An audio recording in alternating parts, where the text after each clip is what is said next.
So, यो भिडियोमा I'm going to talk about two different topics, different but related topics: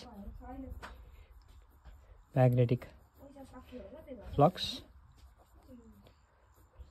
motor effect, and electromagnetic. I'm gonna add one more: induction. तीनवटा टपिकमा अहिले कुरा गर्छु। पहिला motor effect सकिहाल्छु, त्यस पछाडि म्याग्नेटिक फ्लक्स र इलेक्ट्रोम्याग्नेटिक इन्डक्सन चाहिँ एकदमै रिलेटेड भएको कारणले गर्दाखेरि म त्यस पछाडि त्यो दुईटाको चर्चा गर्छु। सुरुमा हेरौँ मोटर इफेक्ट। मोटर इफेक्ट भनेको चाहिँ के हो भन्दाखेरि, यदि कुनै हामी वायरलाई चाहिँ, एउटा कन्डक्टरलाई चाहिँ म्याग्नेटिक फिल्डमा राखेको छौँ भने र त्यो कन्डक्टरबाट चाहिँ हामीले करेन्ट पास गरिदियौँ भने त्यो कन्डक्टर मुभ हुन्छ। हो, यो इफेक्टलाई चाहिँ हामी मोटर इफेक्ट भनेर भन्छौँ। when current is passed through a conductor in a magnetic field, then it moves. This effect is called motor effect.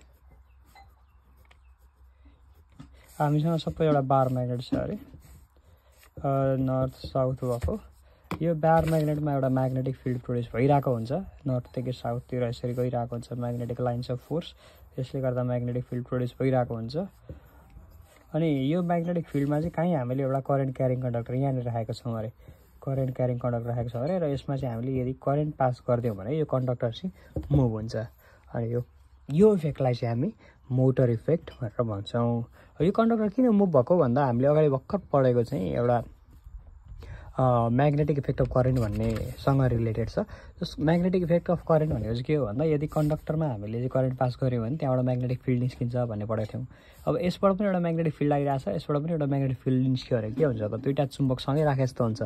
अब दुईवटा चुम्बकलाई सँगै राख्यो भने के हुन्छ त, कि त पोल मिल्यो भने रिपेल हुन्छ, कि पोल मिलेन अनलाइक पोल भयो भने एट्र्याक्ट हुन्छ। सो त्यसरी मुभमेन्ट प्रोड्युस हुनसक्छ। अहिलेको लागि चाहिँ करेन्ट पास गर्ने बित्तिकै यो वायर पनि एक किसिमको लागि म्याग्नेट जस्तो हुन्छ, र म्याग्नेट भइसकेपछि म्याग्नेटले एकअर्कालाई कि तान्छ कि ठेल्छ।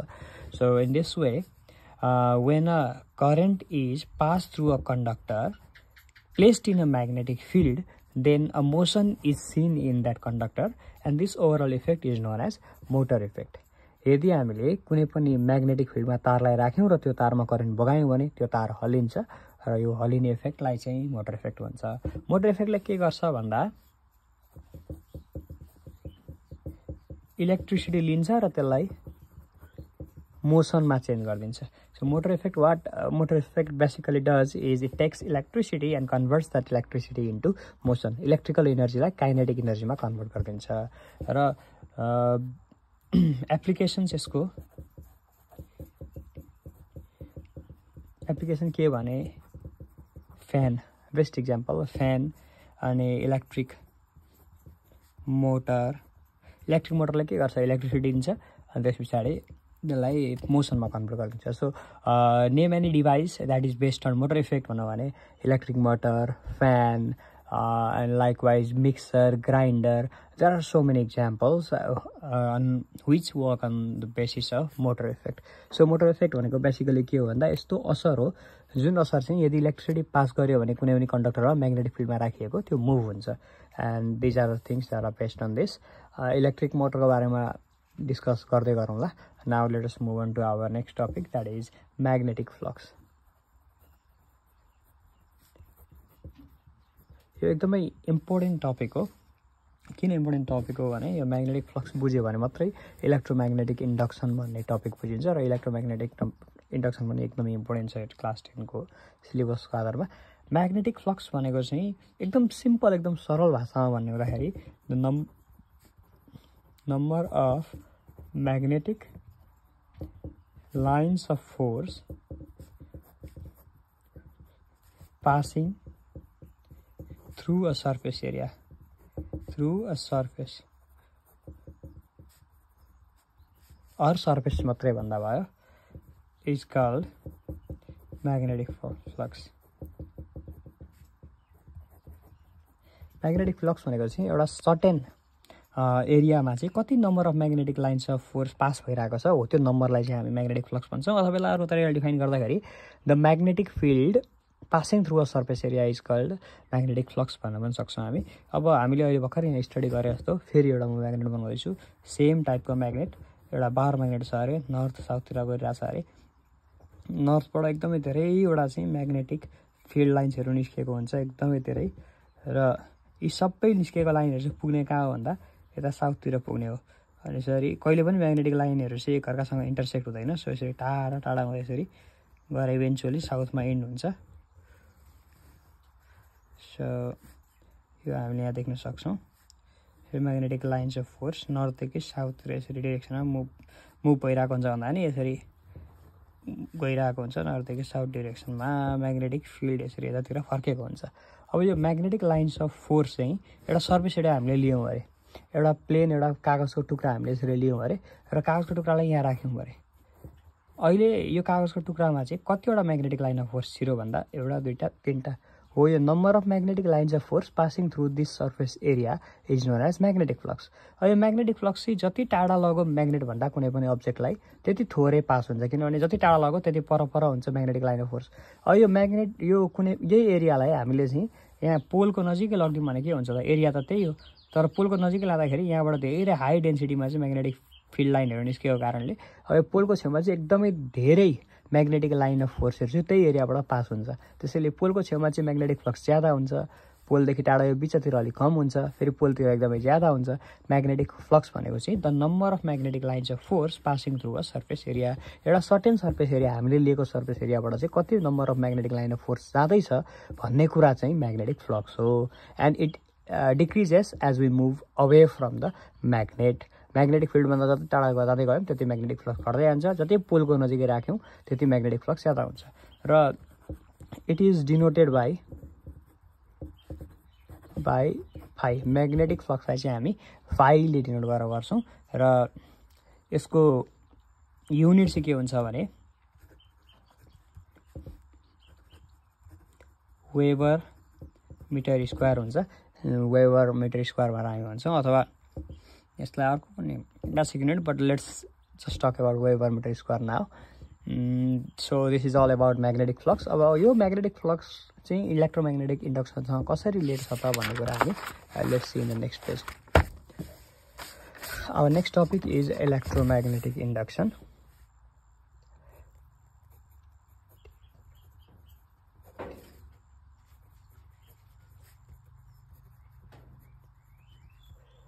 इलेक्ट्रोम्याग्नेटिक इन्डक्सन यो कुरा एक्चुअली म डेफिनेसन सर्ट लेखिन्छु अनि यो कुरालाई म प्रष्टसँग बुझाउँछु। इलेक्ट्रोम्याग्नेटिक इन्डक्सन भन्दै गर्दा अब के भन्ने भन्दाखेरि when a magnetic flux linked to a coil changes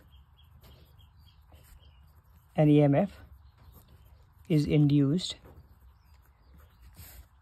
in the coil. This is called electromagnetic induction.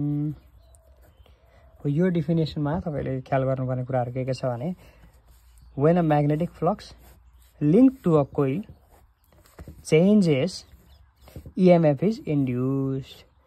अब म्याग्नेटिक फ्लक्स एउटा कोइलमा लिङ्क भएको म्याग्नेटिक फ्लक्स चाहिँ भनेको एउटा कोइलबाट पास भइरहेको म्याग्नेटिक फ्लक्स चाहिँ यदि चेन्ज भयो भने अचानक त्यो चेन्ज भएको कारणले के हुन्छ EMF इन्ड्युस हुन्छ। इन्ड्युस भनेको प्रोड्युसको अर्को अर्थ यहाँनिर यो इलेक्ट्रिसिटीमा चाहिँ हामी प्रोड्युस भन्दा पनि इन्ड्युस्ड भन्ने वर्ड युज गर्छौँ। र के हुँदाखेरि के निस्किन्छ भन्ने कुरा यदि magnetic flux link to a coil changes कोइलमा लिङ्क भएको म्याग्नेटिक फ्लक्स यदि चेन्ज भयो भने EMF इन्ड्युस हुन्छ अरे त्यही कोइलमा। So this is known as electromagnetic induction.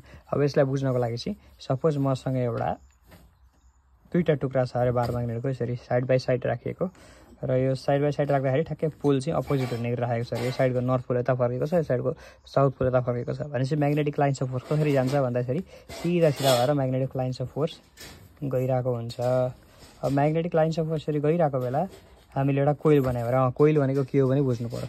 एउटा कोइल लियौँ र हामीले यसरी तारको फन्को भनौँ न, इन्सुलेटेड कपर वायरलाई चाहिँ हामीले बेरेर यसरी कोइल बनाएको छ अरे। अब यो कोइलको आफ्नै एउटा छुट्टै सर्फेस एरिया हुन्छ। यो सर्फेस एरियाबाट यहाँनिर magnetic line of force छिर्दैछ।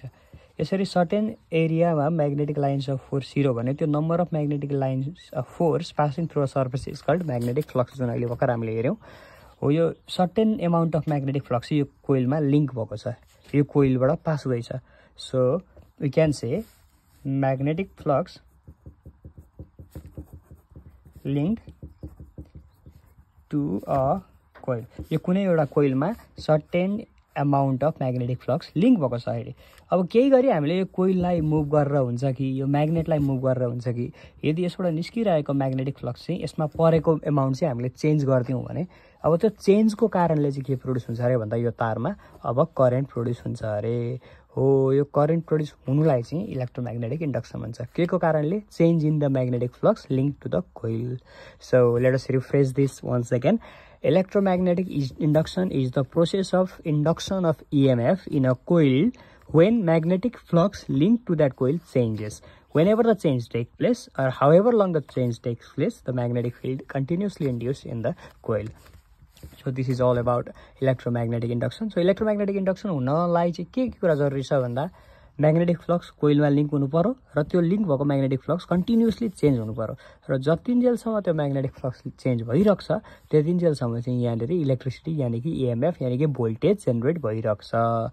So electromagnetic इन्डक्सनले गर्छ के भन्दा त्यो मुभमेन्ट जुन मोसन छ, हामीले यसलाई म्याग्नेटिक फ्लक्स चेन्ज गर्नलाई त मुभमेन्ट दिन्छौँ, त्यो मुभमेन्टलाई चाहिँ यसले इलेक्ट्रिसिटीमा चेन्ज गरिदिन्छ भनेको इलेक्ट्रोम्याग्नेटिक इन्डक्सनको काम के हो?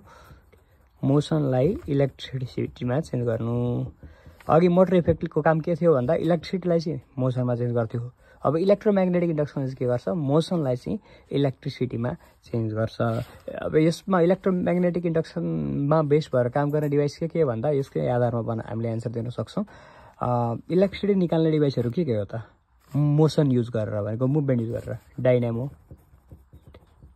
त्यसै गरी जेनेरेटर एसेक्ट्रा। डाइनामो भनेको लो स्केलमा थोरै करेन्ट अथवा भोल्टेज निकाल्ने डिभाइस हो भने जेनेरेटर चाहिँ लार्ज स्केलमा चाहिँ भोल्टेज निकाल्न सक्छ र this both devices work on the principle of electromagnetic induction and this is how the whole thing works. So to understand electromagnetic induction you must understand magnetic flux. And in electricity, in class 10, we study these three basic principles: magnetic effect of current, and a motor effect or electromagnetic induction, which are very interrelated to each other. And so you can repeat the video as long as you want until you completely understand. अनि अर्को एउटा principal छ जुन चाहिँ ट्रान्सफर्मरसँग related छ, त्यसको बारेमा पनि हामी बुझ्दै गरौँला इन द नेक्स्ट भिडियो।